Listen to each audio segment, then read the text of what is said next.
विश्व army news. YOLO मैं हूँ स्वैग से सोलो।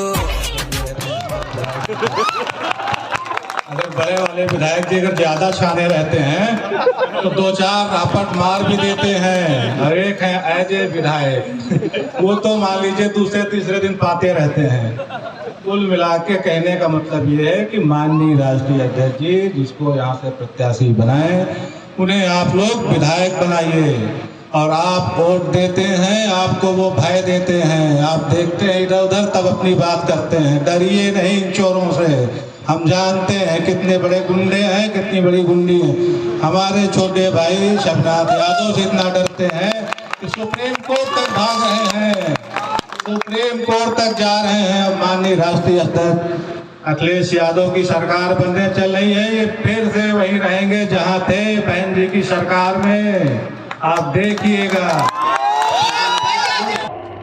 बजरंग दल वालों, नरेंद्र मोदी सुन ले, ये मुल्क तेरे बाप की जागीर नहीं है। उत्तर भारतीयों के खिलाफ बयान देता था, अचानक इसने कालनेमी की तरह अपना रूप परिवर्तन किया और अयोध्या दर्शन करने के लिए आना चाहता है। और मैं किसी भी कीमत पर उसको लखनऊ एयरपोर्ट के बाहर नहीं आने दूंगा। से लोगों की गलतफहमी दूर होती जा रही है, यही हम चाहते भी थे। बहुत बहुत धन्यवाद।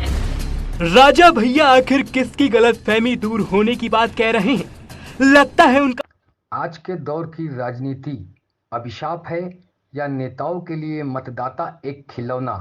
जिस तरह महाराष्ट्र नवनिर्माण सेना के सरगना राज ठाकरे जातिवाद व मजहबी भेदभाव का सहारा लेकर लोकप्रियता हासिल करने में जिद्दोजहद में लगे हैं, वहीं हैदराबाद के ओवैसी ब्रदर्स अपनी कौम को बढ़ावा देने और भाईचारे की आड़ में आए दिन भड़काऊ बयान और धमकियां उगलते रहते हैं, जिसमें बड़ी बड़ी पार्टियां, कांग्रेस पार्टी हो या राष्ट्रवादी कांग्रेस पार्टी हो या महाराष्ट्र की शिवसेना, तीनों पार्टियां एक साथ मिलकर भी सरकार में स्थापित होकर भी इनको अब तक जवाब नहीं दे सकी।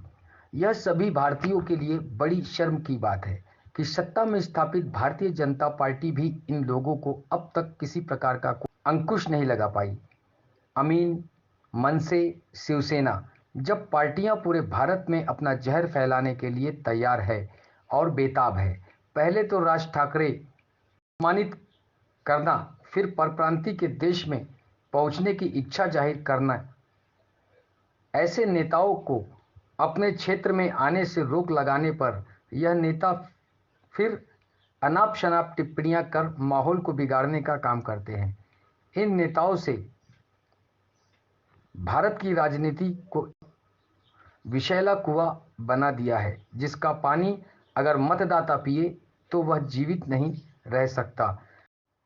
जो सत्ता में स्थापित पार्टियां हैं वह भारतीयों को सुरक्षा और रोजगार देना नहीं चाहते। अब हम बात करते हैं यूपी उत्तर प्रदेश की समाजवादी पार्टी, जो आज भारत की दूसरे नंबर की पार्टी है, जिसमें कि अखिलेश यादव जैसे मंत्री प्रधानमंत्री पद के लिए शिक्षित और सक्षम हैं, किंतु बहुमत न होने की वजह से आज देश की अन्य पार्टियां जहर को निगलने के प्रयास में लगी है, किंतु रोजगार और सुरक्षा भारतीयों को प्रदान करने में नहीं। समाजवादी पार्टी का एक छोटा प्रत्याशी कुंडा प्रतापगढ़ के गुलशन यादव, जो हार कर भी लोकप्रियता हासिल कर चुके हैं, और वहीं एक दिग्गज दूसरे नेता राजा भैया समाजवादी पार्टी का दामन छोड़ने के बाद चुनाव जीते जरूर हैं, किंतु अपनी लोकप्रियता गंवाते नजर आए। अब देखते हैं रोजगार और सुरक्षा की गारंटी देकर लोगों से मत लेने वाले नेता अब उनको कितनी सुरक्षा और रोजगार मुहैया करवाते हैं, और जो भारतीय नागरिकों की सुरक्षा और रोजगार पर रोक लगाने वाले नेता है, उन पर यह क्या प्रतिक्रिया देते हैं।